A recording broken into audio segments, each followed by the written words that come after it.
Billionaire Harrison Blackwell discovers his maid's daughter hiding in his kitchen, stealing leftovers. And what follows isn't anger, but a decision that will change both their lives forever. In a house built on silence and wealth, a child's stomach growls louder than the ticking clocks. 10-year-old Sophie Miller hides in the shadows of a billionaire's kitchen, chasing scraps meant for the trash, because hunger doesn't follow rules. But when the man who owns everything catches the girl who owns nothing, one moment of desperation will shatter the distance between them. Behind the marble and gold lies a truth neither of them is ready to face. This isn't just a story about a maid's daughter caught with a bowl of leftovers. It's the story of how one small act of hunger fed the heart of a broken man. And before I forget, where are you watching from today? Leave a comment below. Enjoy the story. A 10-year-old girl knew that hunger was the sharpest sound in a silent house. Sophie Miller held her breath, pressing herself flat against the cold, humming metal of the industrial pantry freezer. Just one more minute, she prayed. Just let Mrs. Petrov's heavy footsteps fade down the marble hall. The kitchen in Mr. Blackwell's house was bigger than her entire apartment.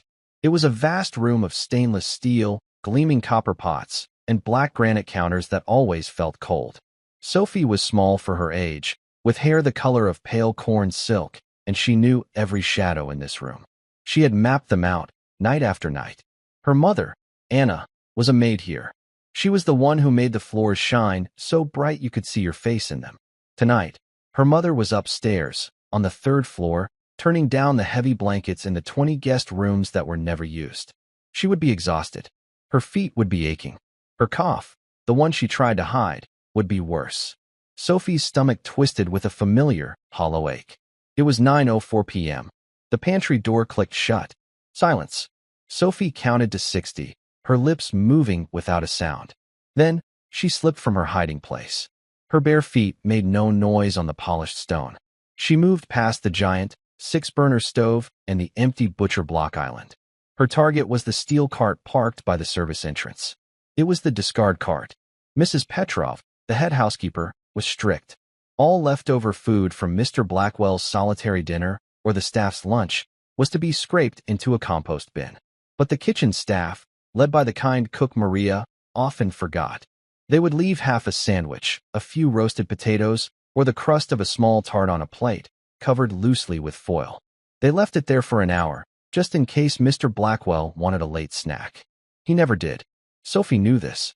She also knew that at 9:15 p.m., Mrs. Petrov would return, inspect the cart, and then angrily scrape everything into the bin. Sophie's hands trembled. She saw it. A small bowl of macaroni and cheese, barely touched. It was from the staff lunch. Her eyes filled with tears. She loved macaroni and cheese. Beside it, 2 bread rolls, hard as rocks, but still bread. She grabbed the bowl. It was cold. She didn't care. She was about to scoop the first bite into her mouth with her fingers when a shadow fell over her.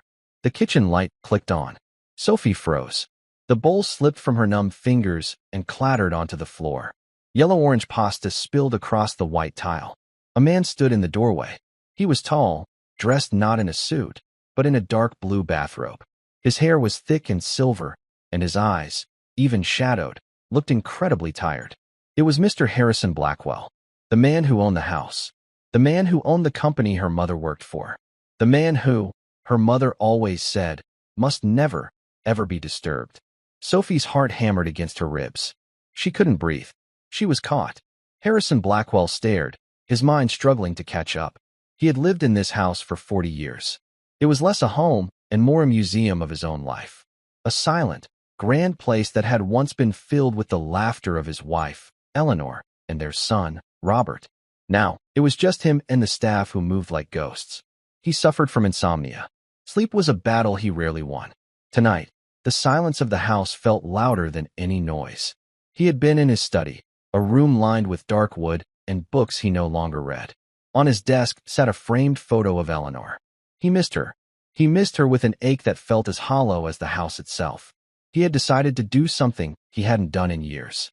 Go to the kitchen himself and make a cup of hot milk. He had walked down the curved staircase, his leather slippers silent on the plush carpet runner. He passed the grand ballroom, dark and empty. He passed the formal dining room, where the table was set for 12, as it was every day, though no one ever ate there.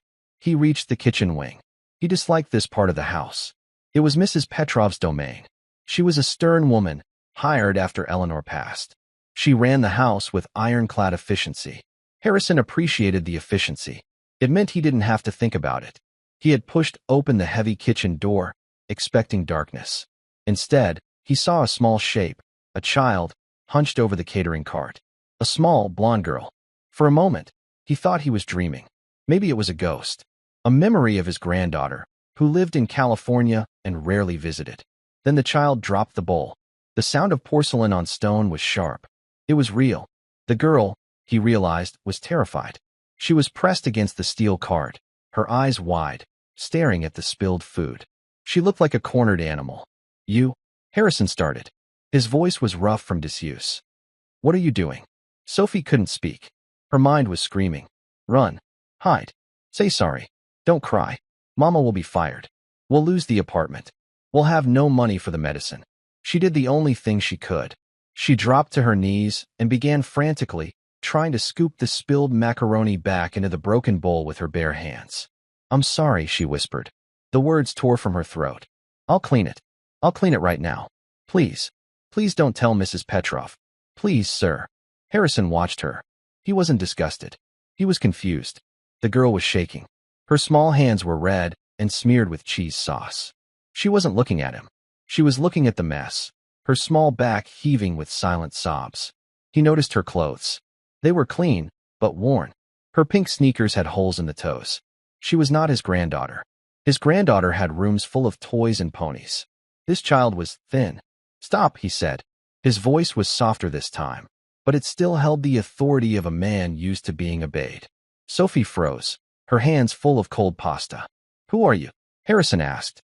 She looked up, her face streaked with tears and a tiny bit of sauce. I'm Sophie, sir. Sophie Miller." "Miller?" Harrison searched his memory. Anna Miller's daughter? Anna, the quiet maid. The one with the sad eyes who always polished the silver in the library. He had seen her, of course. He nodded to her. She was diligent. Mrs. Petrov had praised her work, which was rare. But he had never known she had a child. Where was she? "Yes, sir," Sophie whispered. "Where is your mother?" "She's working," Sophie said immediately. "Upstairs. She's working very hard. She told me to stay in the staff lounge. She said to be quiet and not touch anything." "The staff lounge is on the other side of the basement," Harrison said. His mind was sharp. "You are not in the staff lounge." Sophie flinched. I was hungry." The words hung in the air. Simple. Awful. Hungry. Harrison Blackwell had negotiated billion-dollar mergers. He had faced down hostile boards. He had buried his wife. He had never, in his entire 68 years, had a child stand in his own kitchen and tell him she was hungry. "I see," he said slowly. He looked at the discarded bread rolls on the cart. He looked at the broken bowl. "This is what you were eating?" The scraps. It was going to be thrown away," Sophie said, desperate for him to understand. "Mrs. Petrov throws it all away at 9:15. I wasn't stealing. I was just waiting for the garbage. Please, Mr. Blackwell. My mama. She needs this job. She's sick. Sophie clamped her mouth shut. She had said too much. Her mother's first rule: never, ever talk about our problems. We are fine. We are grateful. She's sick." Harrison pressed, his curiosity now a sharp, painful thing. But Sophie was silent. She had retreated back into herself. She was just a small, terrified statue, kneeling in a puddle of cold food. Before Harrison could speak again, a new voice cut through the kitchen. "What is the meaning of this?" Mrs. Petrov stood in the other doorway, the one leading from the main hall. She was a tall, severe woman in a crisp black uniform. Her gray hair was pulled into a bun so tight it seemed to pull her eyes wider. She was holding a large, black trash bag. She had come to clear the cart. Her eyes took in the scene in an instant. Mr. Blackwell, in his robe, looking disturbed. The girl on her knees. The spilled food. Her face, normally pale, turned a dark, blotchy red. "You," she snapped, pointing a long finger at Sophie. "I knew it." Sophie scrambled to her feet and backed away, pressing herself against the refrigerator. "Mrs. Petrov," Harrison said, his voice a low rumble. "Mr. Blackwell, I am so sorry you had to see this," the housekeeper said, her voice shaking with rage. I have suspected for weeks that food was going missing. I thought it was one of the night porters. But it was her. She advanced on Sophie. You filthy little thief. Stealing from the hand that feeds your mother. I will have you both out of here tonight. I will call the police. Mrs. Petrov, that is enough, Harrison said. Sir, she has broken rules. She is trespassing in the main kitchen. She is stealing your food. She is a child, Harrison said. The words were flat. Cold. She is a thief, Mrs. Petrov countered. Her mother, Anna, bringing her here, letting her run wild. It is a disgrace. I will fetch Anna now. She can pack her things. You will do no such thing, Harrison commanded. Mrs. Petrov stopped. She had never heard Mr. Blackwell use that tone. Not with her. She turned, her mouth open. Sir, I am speaking with the girl, Harrison said. Go back to your office. But, Mr. Blackwell, the mess. The rules. The mess can be cleaned, Harrison said, his eyes never leaving Sophie's pale, terrified face. The rules can wait. Go. Now. Mrs. Petrov looked as if she had been slapped. Her face went pale again. She clutched the trash bag to her chest. She gave Sophie one last look, a look of pure poison. Then, without another word, she turned and marched out of the kitchen. Her rigid back was an insult. The kitchen was silent again, save for the hum of the freezer. Harrison let out a long breath. He looked at Sophie, who was still trembling. He looked at the mess on the floor. Well, he said, his voice sounding strange in the huge room. I suppose we should clean this up. He walked over to the industrial sink, pulled a clean cloth from a hook, and wet it. He walked back and knelt, wincing as his old knees popped. He knelt right on the cold floor, next to the spilled pasta. Sophie stared. The richest man she had ever heard of was on his knees, about to clean up her mess. Sir, no, she gasped. I'll do it. It's my fault. We'll do it together, Harrison said. He began wiping up the sticky sauce. He looked at her. Go on. Get the pieces. Hesitantly, Sophie knelt beside him. Together, the billionaire and the maid's daughter began picking up the broken shards of the bowl. As Sophie reached for a piece of the broken bowl, her sleeve pulled up. Harrison saw it. Her wrist was tiny, fragile as a bird's, and clutched in her other hand was something dark. A small, bronze button. It looked old. What is that? He asked, his voice gentle. Sophie quickly pulled her sleeve down, hiding her hand. It's nothing, sir. Just my lucky charm. May I see it? She hesitated. Her mother's voice was in her head. Don't bother Mr. Blackwell. Don't speak unless spoken to. But he was asking. Slowly, she opened her hand. It wasn't a button. It was a pin. Old, worn bronze. An eagle, its wings spread, its talons clutching a small flag. It was a service pin. Harrison looked closer. He recognized the design. It was a pin given to the families of decorated soldiers. His own father had one, packed away in a box. Where did you get this? He asked, his voice suddenly sharp with a new kind of interest. It was my great-uncle's, Sophie whispered. My mama's uncle. He was a soldier. A long time ago. A soldier, Harrison repeated, looking at the small, fierce-looking pin, and then at the small, hungry girl. He stood up, his knees aching. He had come down for milk. He had found a thief, a child, and a mystery. Come with me, he said. Sophie's heart leaped into her throat. Where? Not to Mrs. Petrov, he said quickly, seeing the fear in her eyes. He pointed to a small wooden table in the corner of the kitchen, where the staff sometimes ate their lunch. Sit down. Sophie did as she was told, perching on the very edge of the wooden stool. Harrison walked to the giant, walk-in refrigerator. He opened the door. The light inside spilled out, showing shelves laden with food. Cheeses, fruits, meats, bowls covered in plastic wrap. He scanned the shelves, his eyes passing over complicated French dishes. He found what he was looking for. He pulled out a large, ceramic dish. He took it to the microwave, a machine he was fairly certain he'd never used, and peered at the buttons. After a moment, he figured it out. A minute later, he placed a steaming bowl on the table in front of Sophie. It was full of macaroni and cheese. It was from his own dinner, prepared by his private chef. It was made with 3 kinds of expensive cheese. Eat, he said. It was not a request.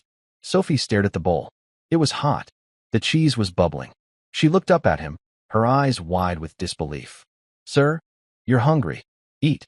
Harrison repeated. He grabbed one of the hard bread rolls from the discard cart. And this. He took a small tub of butter from the fridge and a knife. Put some butter on it. Slowly, as if she were afraid it was a trap, Sophie picked up the spoon. She took a small bite. It was hot. It was the best thing she had ever tasted. Her hunger, which had been a cold, sharp ache, suddenly roared to life. She took another bite, faster this time. Harrison watched her eat.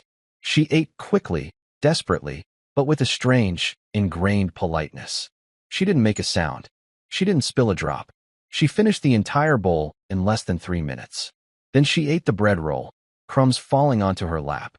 When she was done, she looked up at him, her face flushed. "Thank you," she whispered. "You're welcome," Harrison said. He sat down in the chair opposite her. The small table felt like an island in the vast, silent kitchen. "Now," he said, leaning forward, "you're going to tell me everything.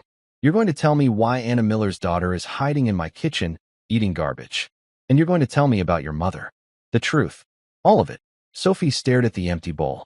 The food had warmed her from the inside out. The fear was still there, a cold knot in her stomach, but it wasn't as sharp. Mr. Blackwell's eyes were not angry like Mrs. Petrov's. They were heavy, like the big, important books in his study. "If I tell you," she whispered, "will you still fire my mama?" Harrison considered this. He was a businessman. He did not make promises he couldn't keep. "I cannot decide that until I know what is happening," he said, his voice firm but not unkind. "But I do not like firing good employees. Your mother is a good employee." Sophie took a shaky breath. It was the most hope she'd felt in months. "Mama is sick, sir," she began, her voice barely audible. "She tries to hide it, but she coughs all the time. At night, in our apartment, it's bad. She gets so tired, she falls asleep on the bus. Sometimes she falls asleep making dinner." "What is wrong with her?" Harrison asked. "It's her lungs," Sophie said. "From the smoke. Our old apartment building. It had a fire. A long time ago, before we came here. She got everyone out on our floor. She ran back in for Mrs. Gable's cat. She breathed in a lot of smoke." Sophie twisted her hands in her lap. "The doctor said her lungs are scarred. They don't work right. And now there's something else. A new sickness. They call it fibrosis." Harrison nodded slowly. He knew the term. It was serious. It was expensive. "She has medicine," Sophie continued, her voice gaining a little speed. "Pink pills and a blue puffer. But the doctor said she needs a treatment. A special kind. He said it costs more than a car. More than our whole apartment." She looked up, her blue eyes desperate. "We don't have that money, sir. We have no money. Mama gives all her paycheck to the hospital. But they keep sending letters. Red letters. They say they will stop the medicine if she doesn't pay. So the food," Harrison said, gesturing to the cart. We eat a lot of oatmeal," Sophie said, dropping her gaze. "And bread. Mama, she skips dinner. She says she ate at work. But I know she didn't. I hear her stomach growling at night when she thinks I'm asleep." Her shame returned, hot and sharp. "I just wanted her to have my dinner. We had one hot dog left. I told her I wasn't hungry. But then I came here, and I could smell the kitchen. I just wanted one bite. I'm sorry. I'm so sorry." "You have nothing to be sorry for," Harrison said. His voice was gravel. He felt an old, unfamiliar anger rising in him. It was not directed at the child. It was directed at the red letters. At the world. He looked at the small, clenched fist in her lap. "Your great-uncle," he said, changing the subject. "The pin." Sophie's face changed. The fear and shame receded, replaced by a tiny spark of pride. She opened her hand and looked at the bronze pin. "This was Great-Uncle Michael," she said. "Mama's Uncle Mike. He was a hero. Tell me. He was in the big war. The one in the black and white pictures. Mama said he was very brave. He was a paratrooper. He jumped out of airplanes. He went to a place called Normandy." Harrison's breath caught. Normandy. He had read about it. He had funded memorials for it. "He saved his whole team," Sophie said, reciting the story she knew by heart. "They were trapped. The enemy was in a big house, and my great-uncle, he did something. He made a distraction." "A distraction?" "He ran out. He made them all look at him, so his friends could get away. He was hit," Harrison finished for her. Sophie nodded, her eyes bright with unshed tears. "Yes, he was hurt bad, but he kept going. They saved everyone. But he didn't come home." She touched the pin. "They sent this to my great-grandma. She gave it to Mama. And Mama gave it to me. She said, "This is who we are, Sophie. We are not people who run. We are people who help." She said to hold it when I was scared, to remember Uncle Mike. Harrison stared at the pin. He stared at the girl. A paratrooper. A hero who gave his life to save his team. And this was his legacy. A 10-year-old girl, hiding in a pantry, starving. So her mother, a woman who ran into a burning building for a cat, could pay for medicine. The silence in the kitchen stretched. It was no longer an empty silence. It was full of the girl's story. "Mr. Blackwell?" A sharp voice broke the quiet. Anna Miller stood in the doorway. She was pale, her light brown hair pulled back in a messy ponytail. Her maid's uniform was rumpled, and her eyes were wide with terror. "Mr. Blackwell, sir?" I, Mrs. Petrov. She just told me," she said. Anna's eyes darted from the billionaire to her daughter. She saw the empty, expensive-looking bowl on the table. She saw the breadcrumbs. She saw Sophie, who looked both terrified and, strangely, not hungry. Her face crumpled. "Oh, Sophie, what did you do?" "Anna," Harrison said, standing up. He was a tall man, and he seemed to fill the room. "Sir, I am so sorry." Anna rushed, her words tumbling over each other. "She knows the rules. She knows she is to stay in the lounge. I had to wax the floors in the East Wing, and I was so tired. I told her to read her book. Sir, please, don't fire me. Please. I will pay for whatever she ate. I'll work for free. Anna." Harrison's voice was a command. She stopped. Tears were streaming down her face. "Sophie has been explaining the situation to me," Harrison said. Anna's face went white. "What situation? The money? The sickness?" "Sir, I don't know what she told you. She's just a child. She makes up stories." "She told me about your apartment fire," Harrison said. Anna's mouth clicked shut. "She told me about your lungs.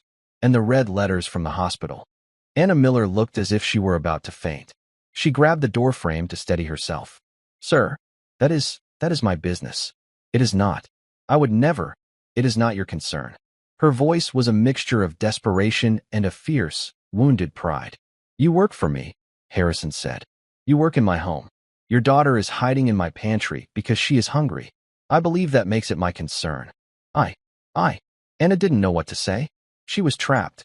Exposed. "Mama," Sophie said, sliding off the stool. She ran to her mother and buried her face in her apron.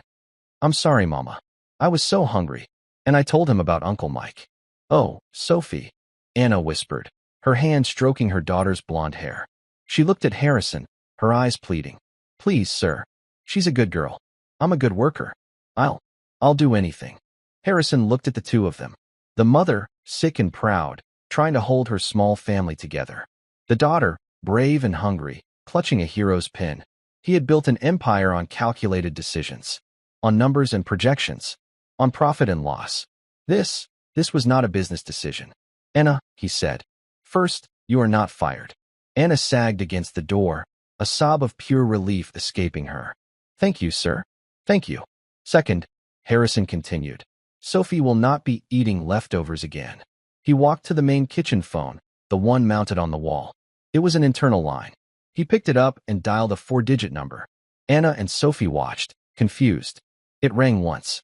"Hello," a sleepy, male voice answered. "David," Harrison said. "It's Harrison. Wake up. I'm sending a car for you." David was Harrison's personal lawyer and his fix-it man. "Sir? It's almost 10 o'clock, the voice grumbled. "I am aware," Harrison said. "I am in my kitchen with an employee and her daughter. Her daughter, by the way, is a relative of a Normandy paratrooper, and her mother is being harassed by a hospital." There was a pause on the other end. "Harassed, sir?" Red letters. "Denying treatment. The usual. I want you to find out which hospital. I want you to call them. I don't care what time it is. I want you to handle it." "Handle it, sir?" "Pay the bill," Harrison said, his voice flat. "All of it. And find out who her doctor is. I want her to see Dr. Evans at the main clinic. Tomorrow. The best lung specialist. I will call him myself. Bill everything to my personal account."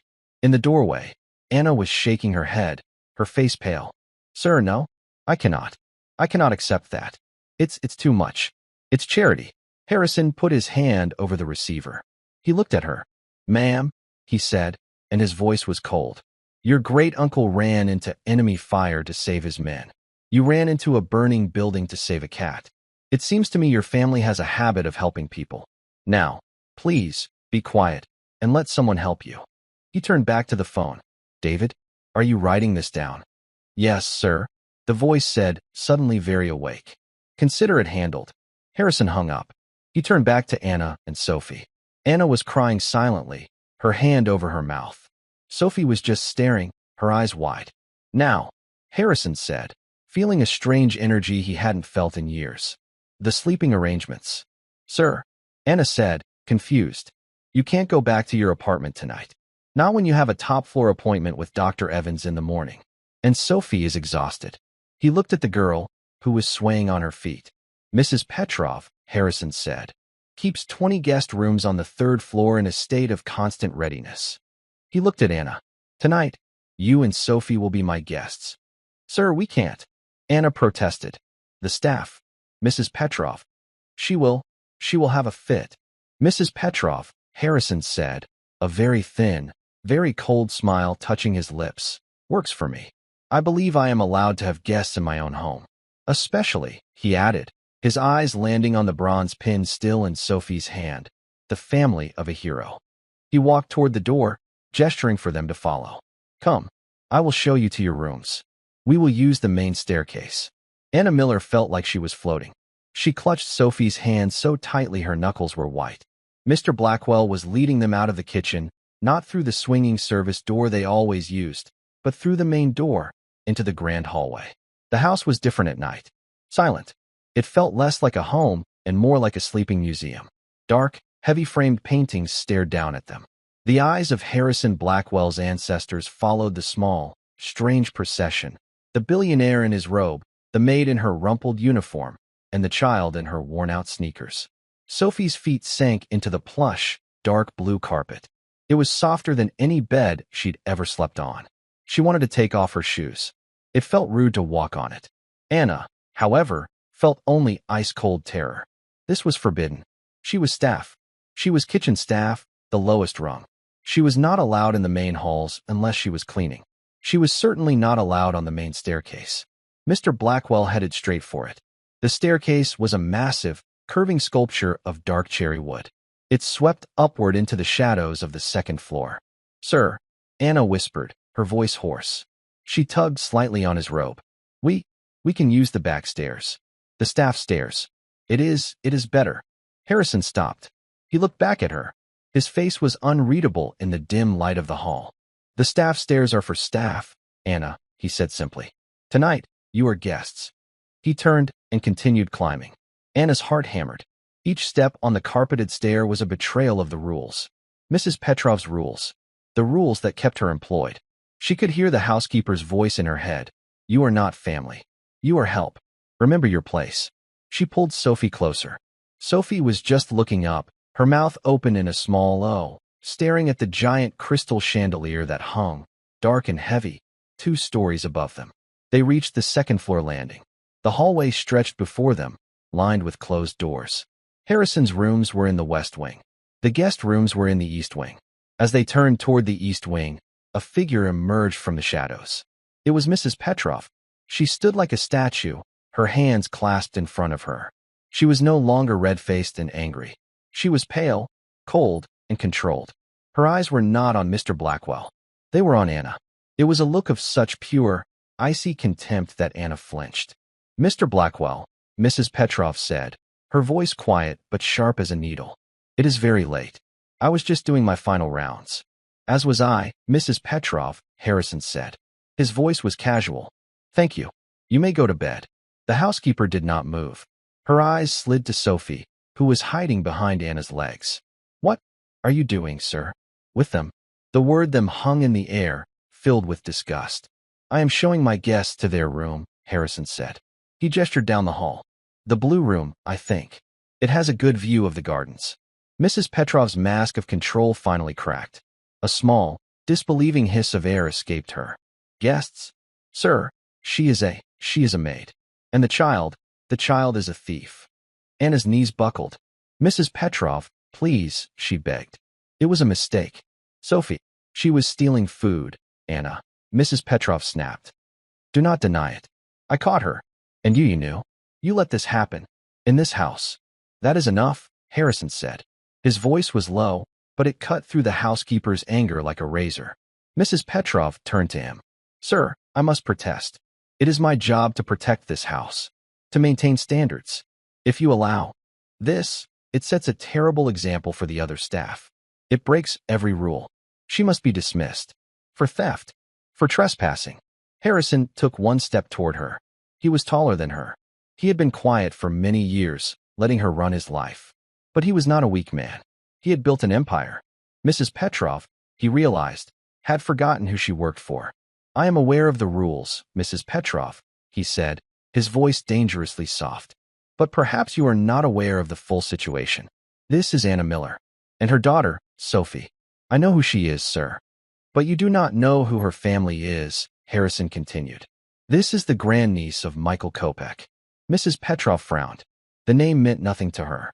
So, Michael Kopech was a paratrooper with the 101st Airborne, Harrison said, his voice ringing with a new authority. He jumped into Normandy. He was killed in action near Corentin, saving his entire squad from an ambush. He was awarded the Distinguished Service Cross. Posthumously, Mrs. Petrov's mouth opened slightly. His pin, Harrison said, nodding toward Sophie, who was clutching it in her pocket, is in this house. The family of a genuine American hero is in this house. And you call them thieves. You want to throw them out in the middle of the night because the child was hungry. He let the words sink in. The silence in the hallway was heavy, suffocating. Harrison finished, find that unacceptable. Do you? Mrs. Petrov's pale face had gone chalk white. She was a woman who valued rules and appearances, and she had just been put on the wrong side of patriotism, heroism, and the owner of the house, all at once. She was beaten. She knew it. No, sir, she whispered. Good, Harrison said. Now, Anna and Sophie are my personal guests. They are to be treated as such. They will be staying in the blue room. I trust you will ensure they have everything they need. Toiletries. Fresh clothes. Breakfast in the morning. Yes, sir, Mrs. Petrov said. The words tasted like ash in her mouth. Excellent. Good night, Mrs. Petrov. Harrison turned his back on her. He did not wait for her to leave. He walked to the end of the hall and pushed open a white door. Anna. Sophie. In here. Anna, shaking, pulled Sophie past the frozen, humiliated housekeeper. They slipped into the room, and Harrison followed, closing the door firmly behind them. The room was enormous. It was painted a soft, pale blue. A massive bed, piled high with white pillows and a thick comforter, sat in the middle. A crystal lamp glowed on a bedside table. On the other side of the room, there was a small sofa and a fireplace. Sophie let go of her mother's hand. She walked, as if in a dream, to the bed. She reached out one small finger and touched the comforter. It was, she thought, like touching a cloud. Mama, she whispered. Look. Anna stood just inside the door, wringing her hands. Sir, Mr. Blackwell, this is too much. This is a room for kings. This is a room for guests, Harrison said. He walked over to a closet and opened it. My granddaughter leaves clothes here. They may be too large for Sophie, but they will be warm. Pajamas are in the dresser. The bathroom is through there. He pointed to another door. He then walked to the small desk by the window. He picked up the telephone. This phone will ring at 8:00 in the morning, he said, looking at Anna. It will be my lawyer, David. He will confirm the time of your appointment with Dr. Evans. My personal driver, Ben, will take you there and bring you back. Anna was trying to process the words. Dr. Evans. My driver. It was a different language. She stammered.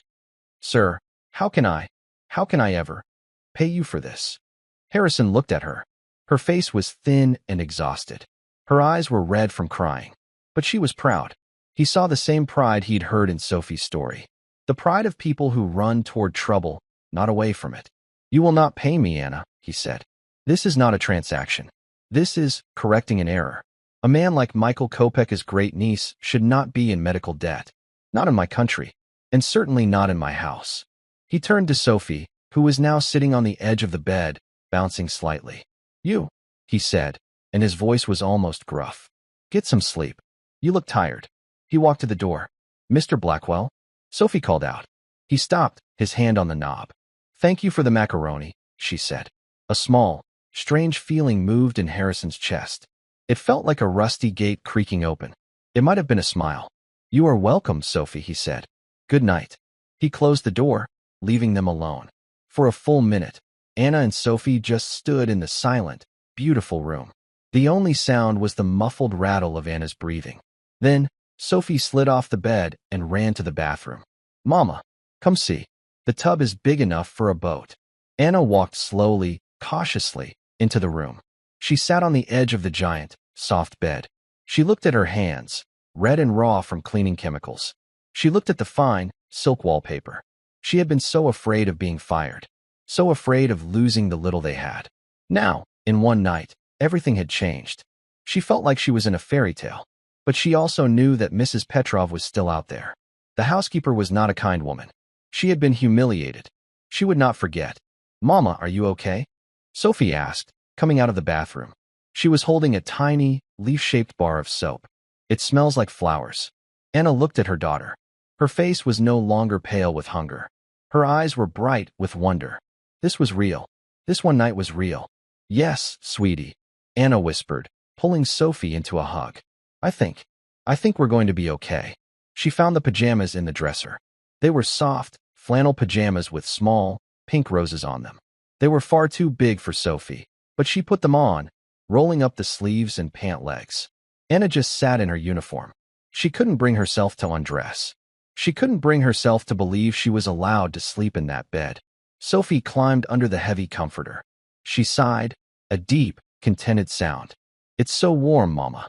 Within 30 seconds, she was fast asleep. Anna sat on the edge of the bed for a long time, watching her daughter. She watched the peaceful rise and fall of her chest. For the first time in months, Sophie was not sleeping with her coat on for warmth. Anna finally lay down, on top of the covers, still in her uniform.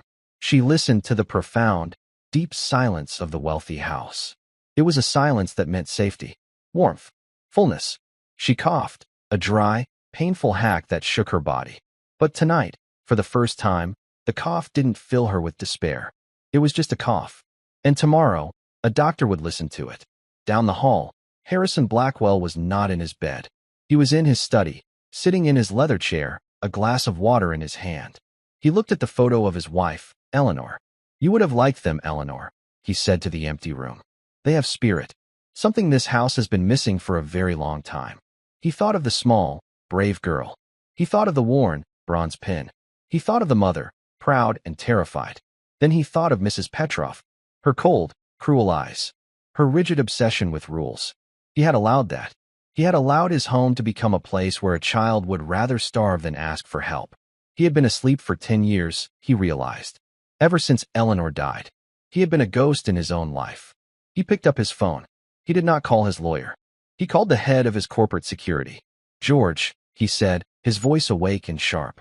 I have a situation at my home. I need you to look into one of my staff. A Mrs. Petrov. Yes, the head housekeeper. I want a full report. Finances. Background. Everything. I suspect irregularities. He hung up the phone. He looked out the window at the dark, sprawling gardens. No more, he said to the darkness. No more. The first light of morning was gray and uncertain. Anna Miller woke with a jolt. For a moment, she was completely lost. Her neck was stiff. She was in her uniform. She was sitting in a chair, but her feet were propped up on the softest mattress she had ever felt. Then it all came rushing back. Mr. Blackwell. The kitchen. The spilled pasta. The blue room. She looked at the bed. Sophie was buried in the exact center of the mountain of pillows and comforters. Only a small patch of her blonde hair was visible. She was breathing deeply, her face peaceful and unworried. She was warm. She was safe. Anna felt a pang of guilt. She had been so exhausted, she had sat in the chair by the bed just to watch Sophie sleep for a minute. She had fallen asleep herself. She stood up, her joints aching. The room was silent. She looked around. It was real. The silk wallpaper, the heavy curtains, the crystal lamp. It was all real. A new kind of fear settled in. What happened now? What did the morning bring? Had Mr. Blackwell changed his mind? Was Mrs. Petrov downstairs, sharpening her knives, waiting for them? Just as the thought crossed her mind, a soft, Electronic beep came from the desk. It made Anna jump. It beeped again. The telephone. She tiptoed over and picked it up, her hand trembling. "Hello," she whispered. "Mrs. Miller?" "Anna Miller." The voice was male, professional, and awake. "Yes? This is she. Good morning. My name is David Thorne. I am Mr. Harrison Blackwell's personal counsel." Anna's blood ran cold. "Counsel? Lawyer?" It sounded serious. Is something wrong?" "Not at all, Mrs. Miller," the voice said, and it was kind.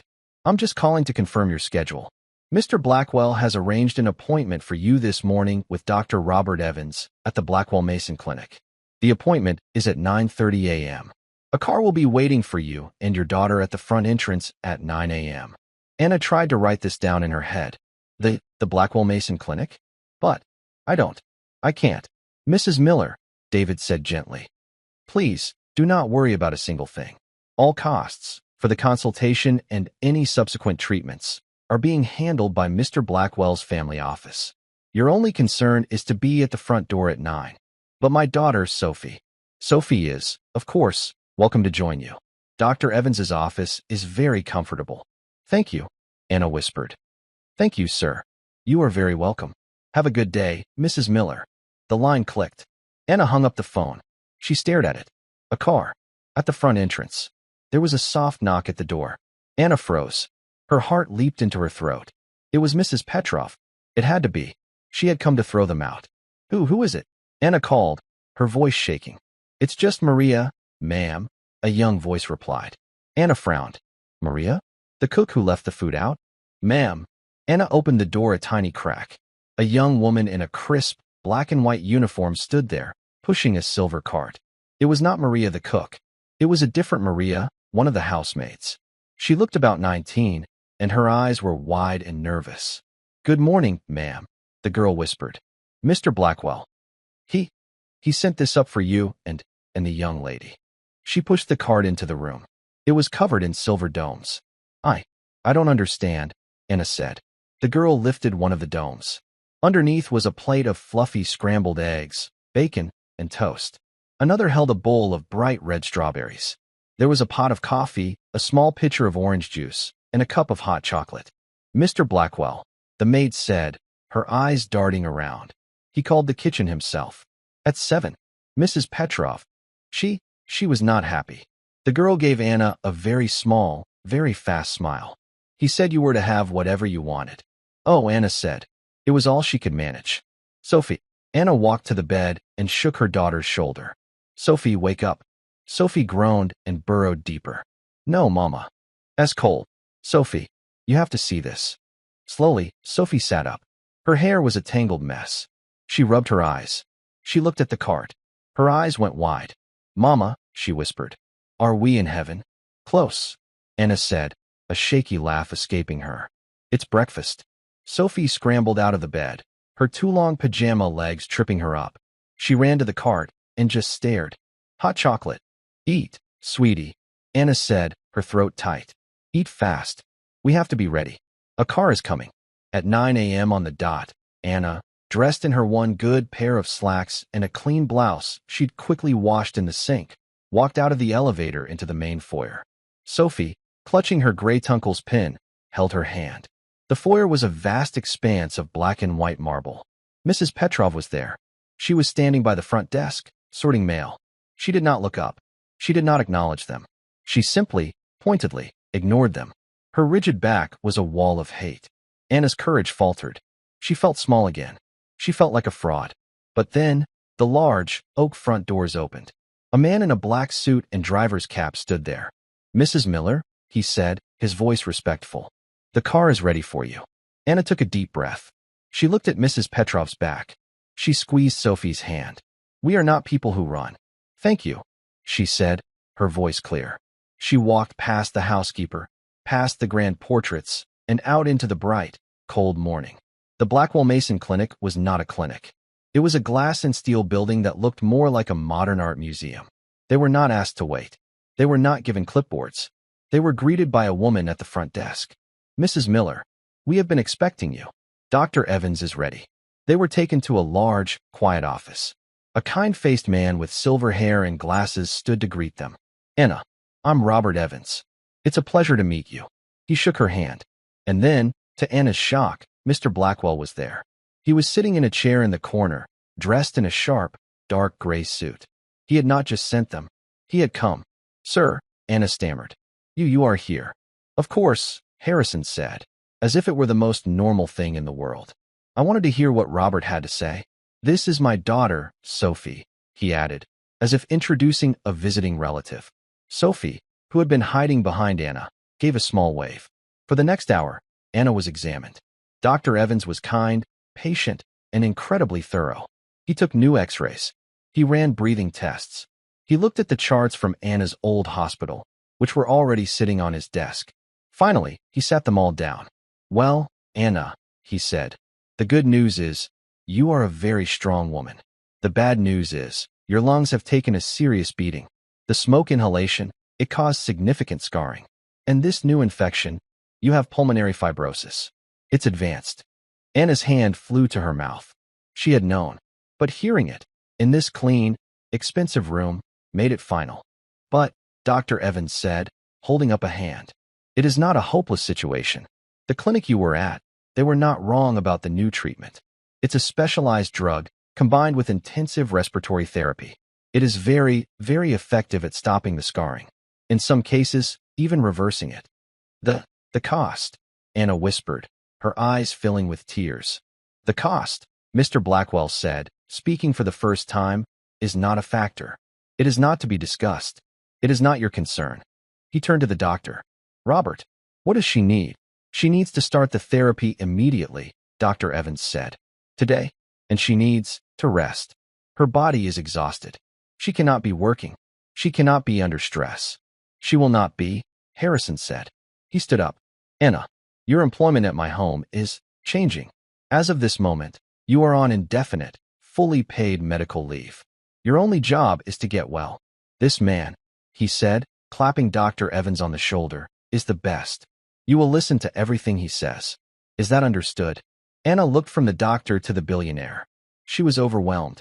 A year of terror, of red letters, of skipping meals, it was all collapsing. She couldn't speak. She just nodded, silent tears streaming down her face. Good, Harrison said. Now, Sophie and I will go get what do children eat? A muffin? We will go get a muffin in the cafeteria. The nurse will be in to get you started, Anna. He put a gentle hand on Sophie's shoulder. Come, Sophie. Let's let your mother get to work. Back at the house, hours later, Harrison sat in his study. The sun was setting. Anna was home, resting in the blue room after her first treatment. Sophie was asleep on the sofa in Harrison's study, clutching her pen. There was a knock. Come in. His head of security, George, entered. He was a tall, no-nonsense man. He held a thin, blue folder. You were right to ask, sir, George said, his voice low. I've only been digging for a few hours. This is just the start. But it's bad. Harrison motioned to the chair. Tell me. Mrs. Petrov, George said, is not just a tyrant. She's a thief. He opened the folder. I started with the household accounts, like you asked. The vendors. She has been systematically over-ordering for years. Food, linens, cleaning supplies. Tens of thousands of dollars a month. Where does it go? Harrison asked, his voice cold. It doesn't. The orders are faked. She approves the invoices, the house pays them, and the money goes into an account for a shell company. Prestige Home Solutions. I traced the account. It's registered to her. Harrison's knuckles were white as he gripped the arms of his chair. All these years. While he grieved. While he sat in this room, a ghost. She had been robbing him. There's more, George said. The staff overtime. She's been padding it. Adding hours for part-time staff who don't know any better than skimming the difference. She bullies them. Threatens to fire them if they question her. Anna Miller. She was a prime target. No husband, a sick child. She knew Anna would never complain. The rage that filled Harrison was cold and pure. It wasn't about the money. He had more money than he could spend. It was the insult. The cruelty. She had turned his home into a place of fear. She had let a child starve to protect her own tiny, sordid empire. George, Harrison said, his voice flat. Send her to me. Now. Sir. Do not let her collect her things. Do not let her make a phone call. Just bring her to me. Yes, sir. 5 minutes later, Mrs. Petrov entered the study. She looked flustered. She had clearly been interrupted. Sir, this is highly irregular. Your man. Sit down, Harrison said. She sat, her back rigid. Sir, I must tell you, the staff is in an uproar. Your decision to house the Millers, it is causing chaos. Maria, the new maid, is talking about breakfast trays. It is a complete breakdown of the account for Prestige Home Solutions, Harrison said. Mrs. Petrov's words stopped. Her mouth hung open. All the blood drained from her face. I don't know what you mean, sir. Harrison slid the folder across the desk. It's all in there, Mrs. Petrov. The fake invoices. The shell company. The padded overtime. The theft. The housekeeper looked at the folder as if it were a snake. She began to tremble. Sir, it's a misunderstanding, she stammered, her voice high and thin. The cost of living, you have so much. I have given you 10 years of my life. I ran this house. You ran it into the ground, Harrison said, his voice a low growl. You built a tiny, pathetic kingdom on theft, and you ruled it with fear. You bullied a sick woman. You allowed a 10-year-old child to eat from a garbage cart. He stood up, towering over her. You are lucky I am not calling the police. You are lucky that I just want you gone. He pointed to a set of papers on his desk. This is a confession and a repayment agreement. You will sign it. Every penny you stole will be paid back from your bank accounts and your pension. George will then escort you to your car. You will take your purse. Nothing else. The rest of your things will be burned. Sir, please, she begged, tears of panic in her eyes. My reputation. Where will I go? Get out. The roar echoed in the study. Sophie stirred on the sofa, but didn't wake. Mrs. Petrov, broken, snatched the papers and a pen. She signed, her hand shaking. George stepped forward, took her arm, and pulled her from the chair. Wait, Harrison said. They stopped.